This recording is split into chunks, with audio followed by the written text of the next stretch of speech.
May 18th, 1980, 8:32 a.m., Mount St. Helens, Washington. A 5.1 magnitude earthquake strikes the mountain, triggering the greatest landslide in all of recorded history.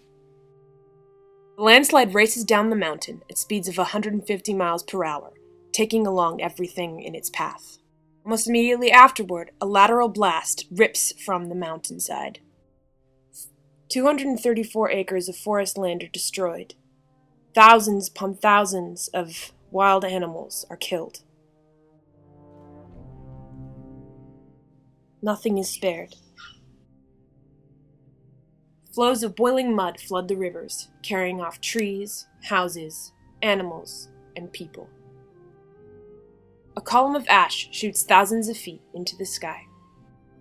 Air currents take the ash all across the world. There are ash falls as far north as Canada and as far south as California. The damage caused by the eruption can still be seen today. And one of the biggest questions people are asking is, what if it happened again? This is Mount Hood, Oregon's tallest peak. Like Mount St. Helens, Mount Hood is a member of the Pacific Ring of Fire, a string of highly volatile stratovolcanoes. Virtually all of the volcanoes in this group erupt in a similar manner to how Mount St. Helens did. It is approximately 11,239 feet high and is positioned about 50 miles away from Portland. Hood has not erupted since 1865 and is not expected to do so anytime soon. However, if it does, the results will be disastrous. This map shows the potential effects of an eruption on the surrounding area. Note how Government Camp is placed directly in the path of the landslide and pyroclastic flows. Under these circumstances, Government Camp would be completely buried, along with anyone who was currently inside. Also take note of the path of the mud flows. Going through those rivers as such, they would raise the water level and flood the surrounding towns. Entire areas could be swept away. Trapdale, at the end of the path, would be hit particularly hard. Mud flows could quickly convert the regular rivers into this, completely rewriting the landscape. This diagram is designed to estimate the effects of flooding on the city of Portland due to sediment from mud flows.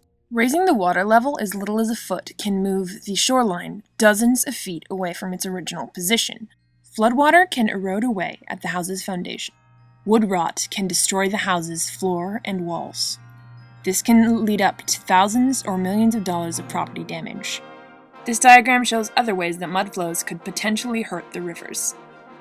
Driftwood from trees knocked down by the mud flows would flood the shipping lanes, making it possible for ships to pass through safely.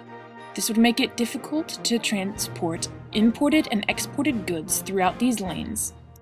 The presence of ash and other sediment in the river would kill hundreds of fish, which would have severe repercussions on the river's ecosystem.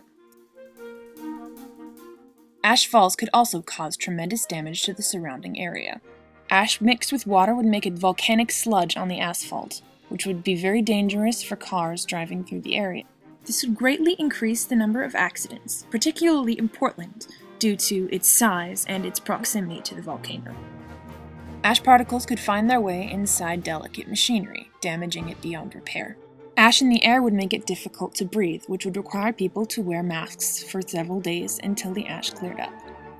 Ash piled up in sewers would cause overflow, spilling out into the streets.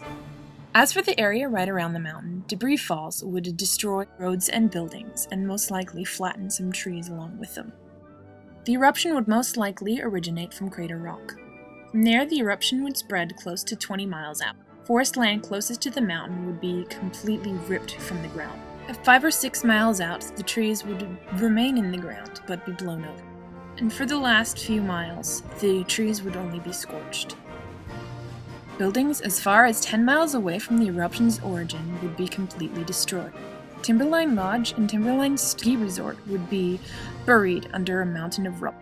Multiple monitoring stations would be torn from the mountainside. Anyone inside would either be crushed, burned alive, or suffocated. Living things caught in the path of the lateral blast would be killed instantly. Anything in the path of the landslide would be buried under a mountain of rubble. In the scorched zone, they could survive a short amount of time before succumbing to the heat or the noxious gas. With how horrifying the Mount St. Helens eruption was, it's every Northwesterner's greatest fear that something like that would happen again. That is most likely inevitable. The best that we can do is to prepare ourselves, and if Mount Hood blows its top, we'll be ready for it. Thank you very much for taking the time to watch this video, and as always, have a good one. Thank you very much, and good night.